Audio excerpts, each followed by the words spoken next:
topic really evolved into one of how the reputations have gone up and down in Bordeaux over time. And that reputational change is actually very important because it really drives the economics for people who are making wine in Bourg and Blaye and elsewhere around the area. And so the approach that I've taken is to go back to contemporary writing about reputations of the various areas in Bordeaux. And how people talk about wine and what the typology of wine is has changed significantly over time. So the oldest way that people talked about wine in Bordeaux was vin de Cotes, vin de Palus, and vin de Graves. And that was it. Those were the three things that people talked about and labeled wine. If you move to 1816, a source from that period did a typology by saying that there were vin de Medoc, there were vin de Graves, there were vin de Palus, vin de Cotes, vin de Terre Forte, which was the part of the Medoc which was lacking in gravel, and then Entre-Deux-Mers, which had everything. It was a big thing which they lumped. So the oldest references were really terrain-based. And of course, we've moved on to that to talk about regions. And the left bank and the right bank is an Anglo-Saxon construct. If you get into the French discussion and classification of the various regions, they talk about, and for us, the left bank and right bank is really Saint-Emilion, Pomerol versus the Medoc, and then sometimes the Graves gets dropped into that. But when you really look at Bordeaux, you have the Medoc, you have the Blaye Bourget, you have Graves, Entre-Deux-Mers, you have the Libournais, which is Pomerol and Saint-Emilion. You have the Coupe-Zadé, Françadet, which Françadet sometimes gets lumped in with Libournais. Some of these things are a little bit fluid. But I'm going to talk today really within these regions in terms of the reputations of the specific regions one to the other, rather than trying to get lost into when I'm talking about the right bank, am I talking about Blaye or am I talking about Saint-Emilion? And since we're talking about shifting fortunes and reputations, I'm going to anchor it in the 1950s. And I'm going to go back to Alexis Lichine's early and iconic, The Wines of France, first published in 1953. The version that I have is the 1955 version. And it's a little bit of a shock to reread it. He titled Chapter 2, Bordeaux, the Greatest Wine District, and gave 122 pages to Burgundy and 50 to Bordeaux. And within Bordeaux, general introduction was 14 pages, Medoc was 12, Saint-Emilion and Pomerol got 7, Graves 9, Sauternes and Barsac 8. But within the 7 pages for Saint-Emilion and Pomerol, Pomerol got 1 paragraph and Petrus 1 sentence. So that's the 1950s. If you were sitting in the United States studying French wine, that's what you were being told by the authority at the time. And so the question was this something peculiar to the 1950s, to Lichine? And the answer is no, because if you go back and read 19th century accounts, Lichine was really just floating on an old current of wine writing about Bordeaux. One of the earliest books that was done was in 1816, a guy named André Julien wrote something called the Topographie de tous les vignobles connus, which was really covered the entire earth in terms of whatever data information he could pick up about winemaking in those areas. And in that book, he listed on the Bordeaux section 5 classes, 5 growths. And the third class included Côte de Canon, which is Canon Fronsac, along with Mouton, Pichon, and Léoville, et cetera, et cetera, et cetera. The Saint-Emilion was consigned to the 4th class, wines with a pretty color and body, equal in quality to a 4th growth Medoc. In the 1866 version, which I think was taken on by his son because he died somewhere in the 1830s, They define fourth-class wines as, although having quality, don't have the finesse, the force, or the bouquet of fine wines, and because of this, we can only be considered as ordinary wines of the first quality. And the Cotes de Canon dropped into this class, and Saint-Emilion stayed there.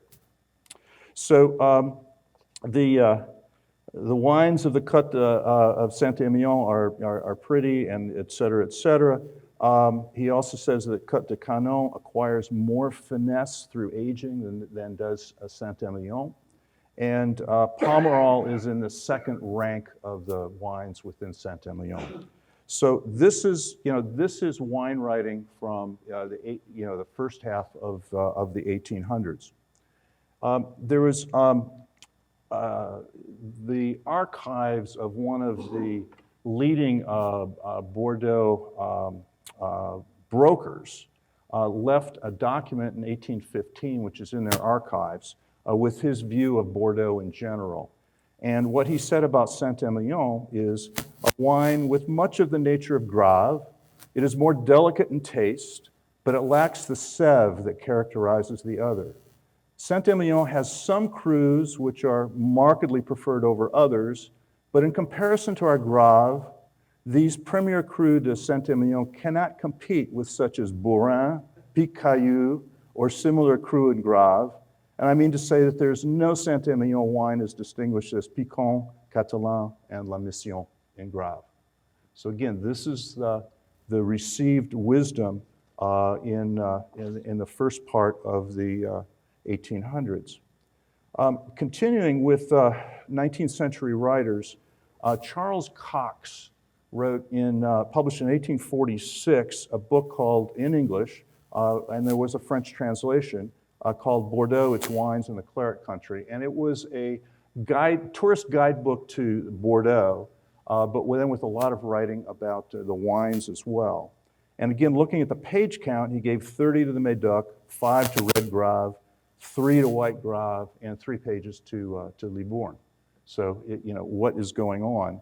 And he said that the Saint-Emilion, the most famous in the area, and generally, what's good are the villages that we know that surround the town, and then Pomerol kind of, although wine's delicate and fine, really hardly any emphasis on Pomerol at all.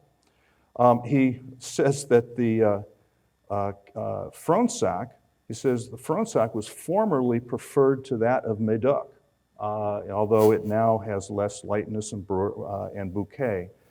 So the Libournais is just completely ignored in the books that were setting things out in that era. So Cox died not long. These guys keep dying not long after they publish these things.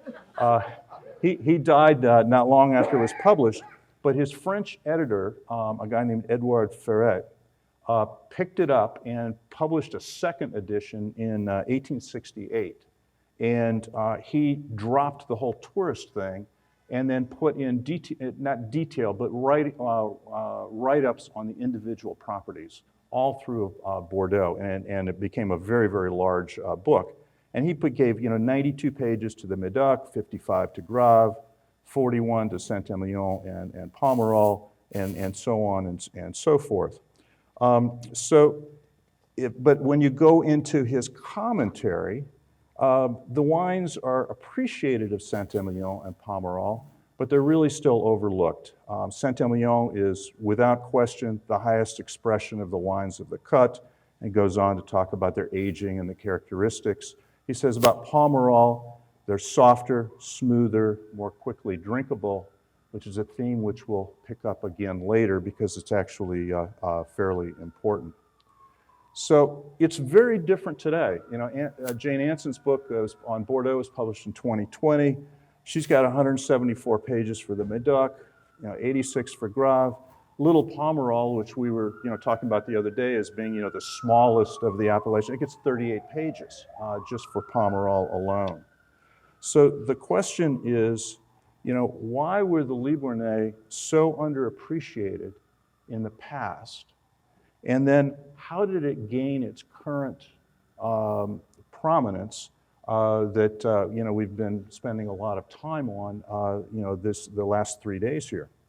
So I'm going to go back quite a ways because the roots of what happened are very, very ancient.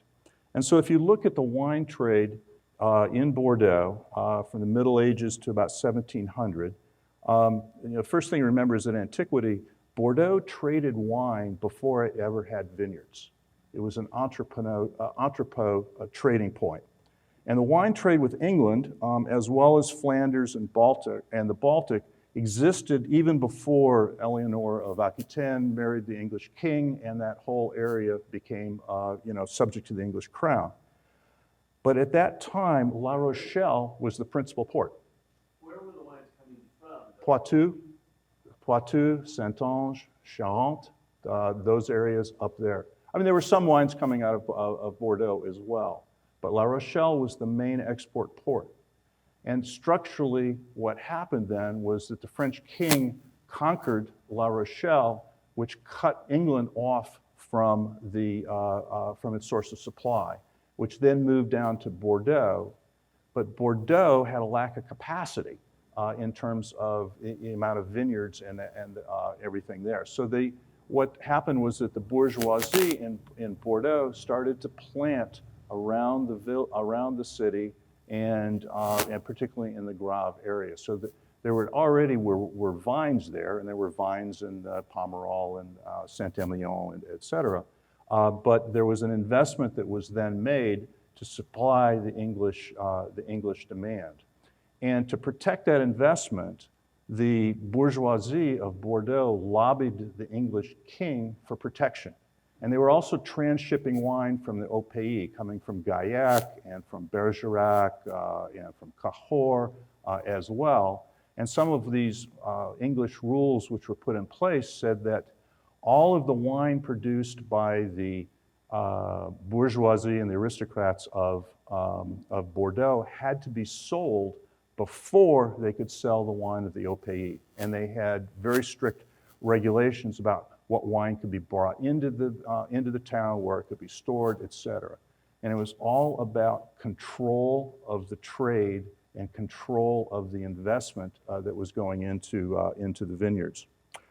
Libourne did have a wine trade, and it did have some privileges which were granted by the crown, but Bordeaux kept knocking them down and suppressing them, and then Libourne would have to go back to the king and say, would you restore our privileges and things like that. So there's this tension that is very, very ancient between Libourne and Bordeaux, which was really driven by the dominance of Bordeaux itself.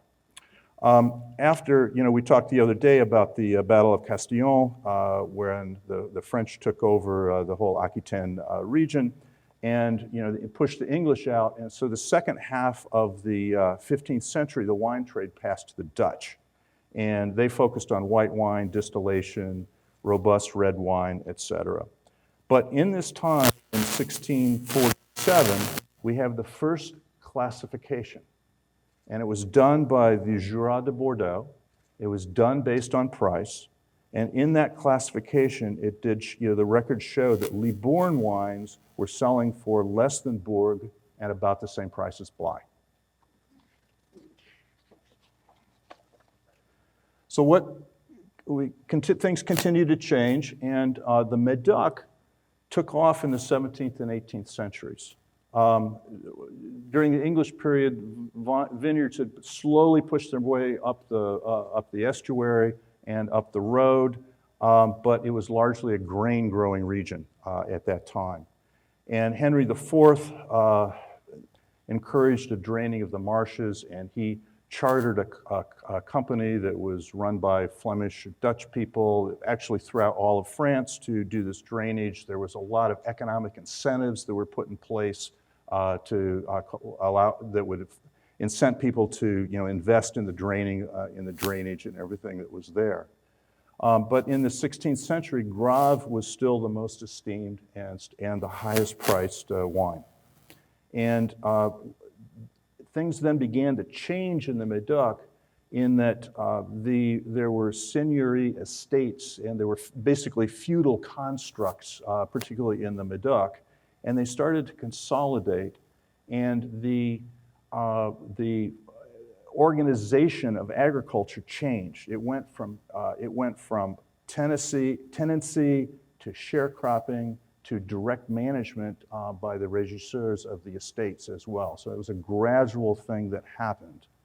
And then in the late 1660s, as a story I think we all know, but the Pontacks, which was a big family, owned a lot of properties, including Haut Brion, they really started to create the notion of a grand vin with the work that they did in England, and opening the tavern and all of, and we now start to hear references to a wine by a brand name, which is Haut Brion. And the fine wine market really then developed in England in the first half of the 1700s. They put in discriminatory duties against France in 1697, which favored Spanish and Portuguese wine, and it forced the French to go up market. And from 1707, you start to have the vogue of the new French claret. And 1709, you have the first vintage labeling. And at this time, Latour, Lafite, and Margaux began to be recognized in addition to Haut Brion in the London market and in the export markets. The word growth enters the vocabulary, or cru enters the vocabulary. And in 1710,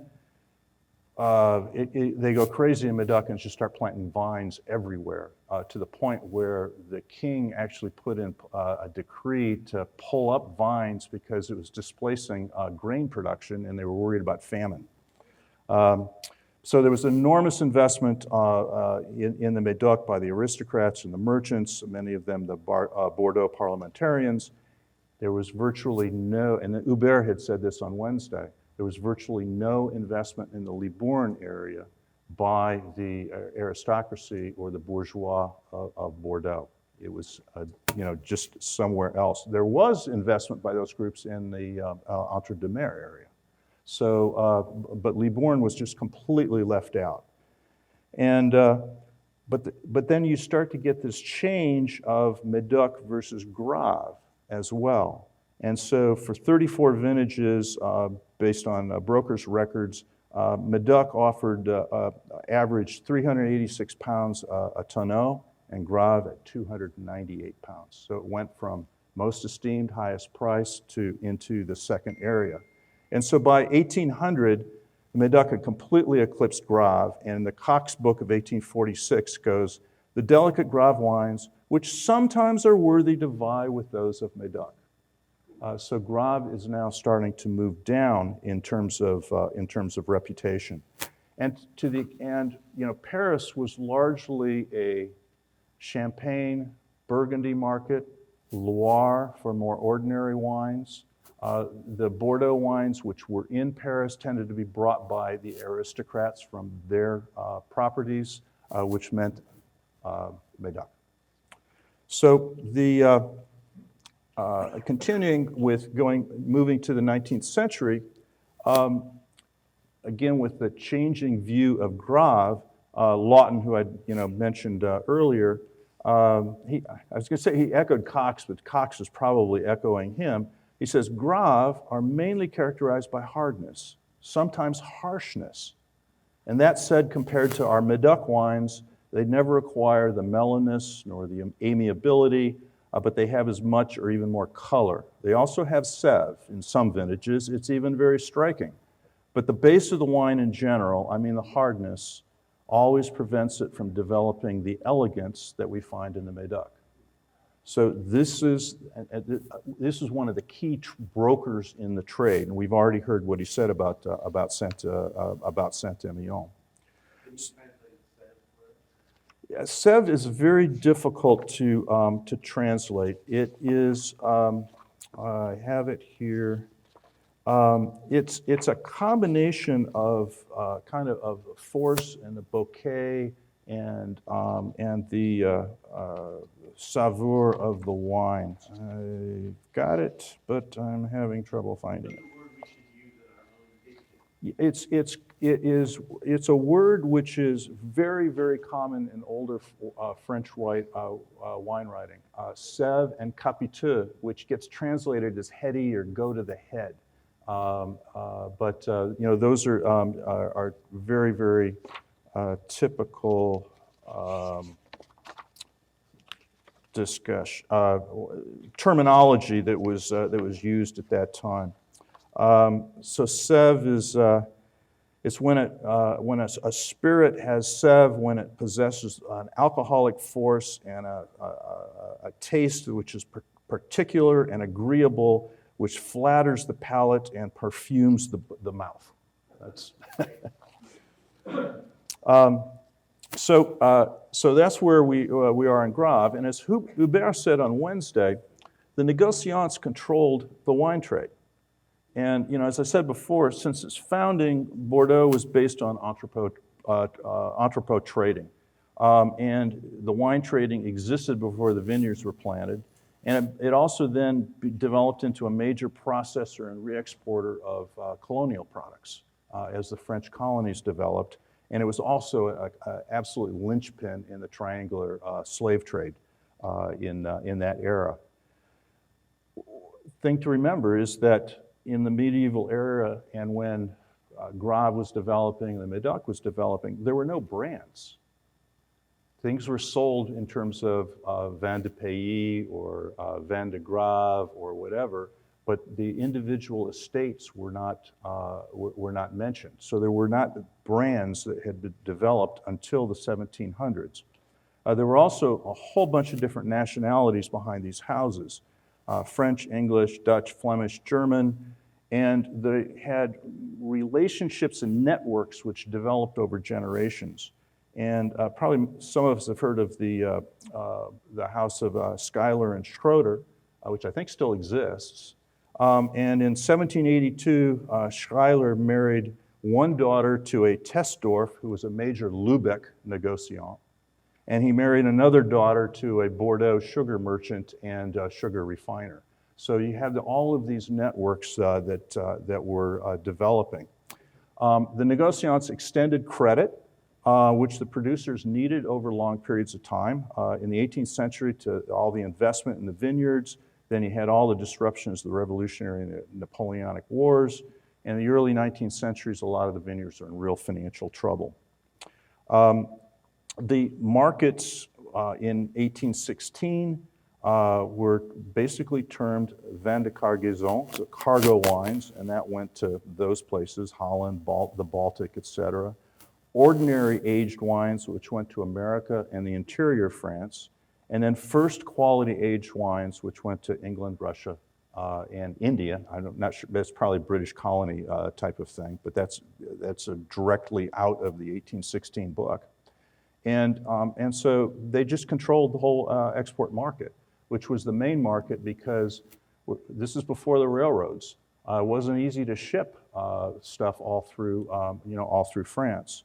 And so there's a great quote, and I showed it to Hubert earlier, and he said it's exactly like this today. So in the early 1800s, there's a document where the Regisseur of Latour said, and I'll translate, the bird of prey, which is referring to Lawton, the broker, from time to time soars over the Medoc, and more particularly over the head of those in need, whom he menaces with his cruel claws.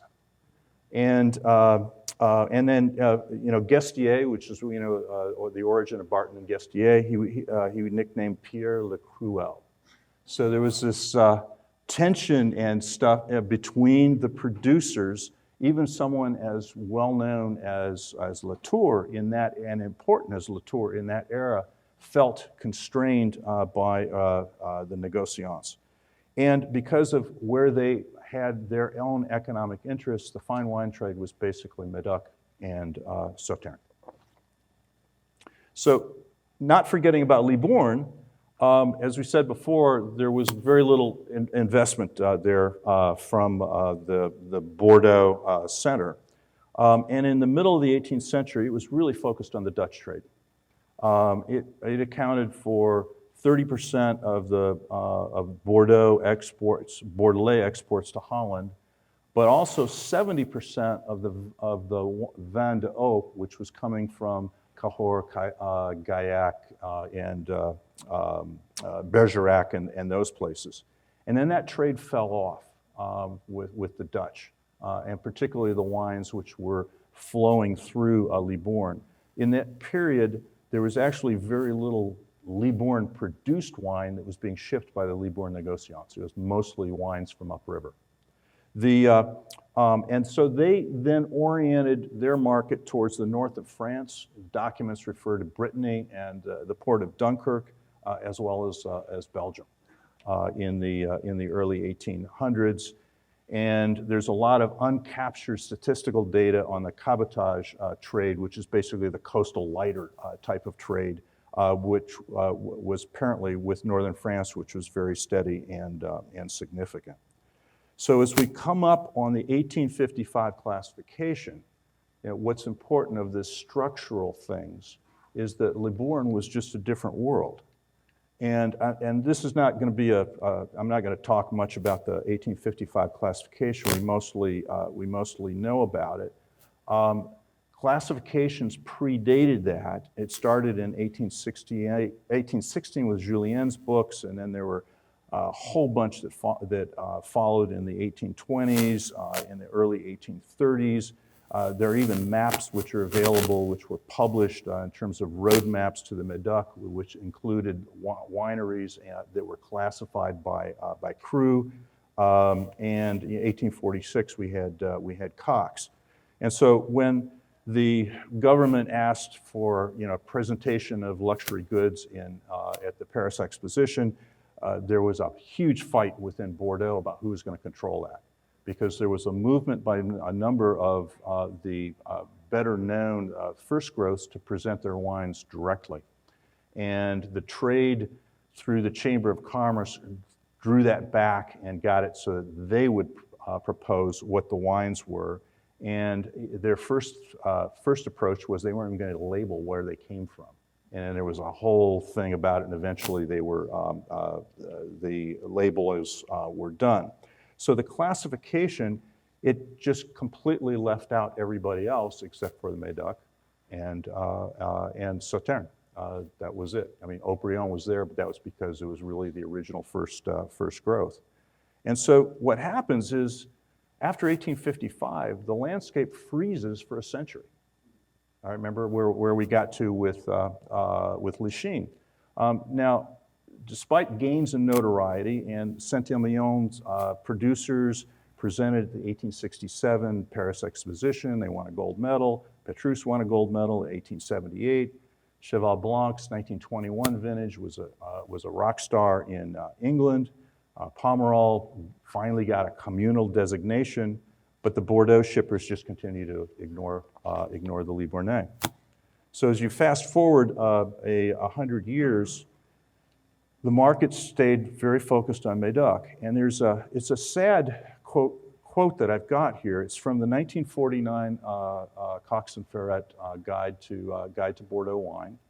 And it was a writing, or actually a letter in there from the head of the syndicate of the vigneron of the Graves. And he says in here, if the reputation of the white wines of Graves is universal, some people are still unaware that we harvest famous red wines in Graves, first cousins to those of the Medoc, to whom they do not yield anything as for the qualities which make the great thoroughbred wine. And this is a guide in French, written for France. That was the view. And if you go to David Peppercorn's 1982 book on Bordeaux, he says, when I first went to Bordeaux in the early 1950s, the leading Bordeaux merchants still tended to be rather patronizing when speaking of Saint-Emilion. And of course, we saw where Lichine was roughly at the same time. And in terms of reputations, it gets even worse for Graves. in the 1970s. So here's some quotes from Hugh Johnson's 1977 World Atlas of Wine, which is kind of like a revised first edition. And he says, Graves as a whole is chiefly known for its white wines. Peculiar, faintly chemical or metallic character, they are rarely very good. The greatest red Graves are, in their own way, equivalent of the best wines of Pauillac or Margaux. But then he goes on to say that several chateaux in the next commune going south from Pessac have gone out of business. It seems there's no great demand for red Graves as such. Few except the famous class growths can survive. And Peppercorn said, yeah, there's a very tiny group of top-class properties, and most of the red wines of Graves are decent, but no more than ordinary small wines. And then he goes on about the traditional style of white Graves, which he praises. But he says but the poor and cheap imitations of this style were detestable and helped give Graves the bad name which still hangs over it. 1982 publication. So how did we get from there to here? And I think that there were 5 different things which really mattered. One was particular efforts by certain of the communes. You had dynamic individuals. You had a popularization of wine writing and wine critics, changing consumer tastes, and then kind of the cherry is the 1956 frost in the Libournais. So Graves created a classification in 1953. How do we get the reputation up? How do we promote things? Saint-Emilion, 1955, revisions for every 10 years. So people are doing effort ground up in the different AOCs to create renown. The story of Jean-Pierre Moueix is incredible because to a certain extent he almost single-handedly put Libourne on the map. He started his negociant firm in the late 30s, focused on the traditional markets of Belgium, northern France for a while, then came to the US, around the world, kind of went to England last, which was very, very much controlled out of Bordeaux, and through just sheer effort over a long period of time, did a lot to put the Libournais on the map. You had two influential English wine merchants who did a lot of promotion of the Libournais in the UK, starting in the late 1940s. And then in Graves, we have the whole André Lurton campaign to create Pessac-Léognan, again trying to raise a reputation of a certain number of the people. So popularization of wine critics, wine guides, wine magazines, there's more information that's out there, less controlled by the trade. And you had changing consumer tastes, democratization of wine drinking, demand for earlier drinking wines, and the 56 frost, where there was a much higher percentage of replanting of merlot after the frost, led to creating of earlier drinking wines from the Libournais, which fit with the changing market demand. And so the deal is that it worked. This is Hugh Johnson's 1977, again, not talking about the Graves, but he goes, it's strange that there should be a new star in such an ancient wine country as Bordeaux. There had been, although the Romans had vineyards in Pomerol, 100 years ago it was known for good common wine. Even 40 years ago, it was not considered to be top flight. And yet today, the best chateau fetches the same price as the first growths in the Medoc. And he talks about some of the history of the distribution, because he said it had no classification, but he said there was no price list history upon which you would base a classification. He said, even to the wine merchant, this is largely uncharted country. A strong tradition of direct supply to customers in France flourishes. Many orders that go off by train are the odd case to some doctor or lawyer in Amiens or Clermont-Ferrand. So, and then he goes on to say, these wines are ready to drink remarkably soon as one of the reasons for the change. Peppercorn in '82 says, although the history of Saint-Emilion is ancient and honorable, It's only in recent years that they have come to receive their just due. And I have some quotes from Parker, and I have to confess, I never read any Parker. I never had any of his books. I didn't ever subscribe to his stuff. I never paid any attention to the guy, except that I knew that he was famous. But for this, I wanted to go back and pick up what did he say. So for $7, I got his one of the old books on the used wines. And he goes, the wines of Pomerol have never been classified. This is in 1985, but yet they've never enjoyed more popularity. And their recently achieved respect shows no signs of abating. That's 1985. By 1991, the next edition, the smallest of the great red wine districts of Bordeaux, Pomerol produces some of the most expensive, exhilarating, and glamorous wines in the world. And so we see where the Libournais came to. It's taken longer in Graves, but it's arriving. 2017, the French Wine Magazine said, hey, it's excellent terroir at the gates of Bordeaux was the title of an article on Pessac-Léognan. Jane Anson in 2020 said, Pessac-Léognan is going out into the world as it attempts to turn wine quality into wine renowned. These beautiful wines are less recognized than they should be, in my opinion. Johnson, who was disparaging in the 1977 book about the Graves, now says there's much more to the Graves region than its famous communes of Pessac and Léognan, and goes on to describe them. And Anson in 2020, talking about Graves as opposed to Pessac-Léognan, says that one of the oldest wine regions of Bordeaux, Graves was eclipsed in the 18th century by the Medoc and never quite regained its footing. And it's an appellation where investment in viticulture is often the issue rather than terroir or quality potential. It produces well-balanced reds and so on and so forth. So to sum it up, what I would say is that change has been a constant in Bordeaux. Sometimes it's been glacial, sometimes it's been very quick, but change has always been there. And the second point is that throughout history, the Bordeaux trade, by which we really mean the Place de Bordeaux, has always tried to maintain an orderly market and protect their market positions. Waterborne shipping economics pre-railroad had a lot to do with where the markets developed historically, which tended to be very much export-oriented.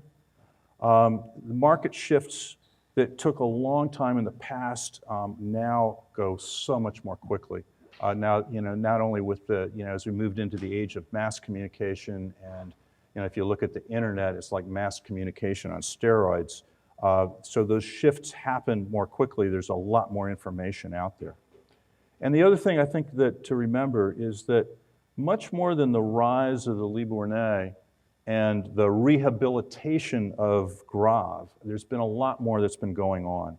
We've had the shift from white to red. What people forget, and I'm old enough to remember, in 1968, 59% of Bordeaux wine was white. It wasn't red, it was white. And in 2007, only 11% was white. So that's a tremendous shift. And think of all of the vineyards that were pulled up and replanted and all of the change in everything that went with that. We've had a huge reduction in the number of growers and an increase in domain size. We've got the crisis for the moelleux and the liquoreux wines. We went through parkerization, we're now going through deparkerization. You have the whole organic and biodynamic movement which is going on. We've had the authorization of new varietals, controversy over hybrids, things that we've been talking about the last couple of days here. The land price escalation and the inheritance tax impact on family properties is enormous, and it's one of the things that's leading to consolidation and a decline in the number of growers.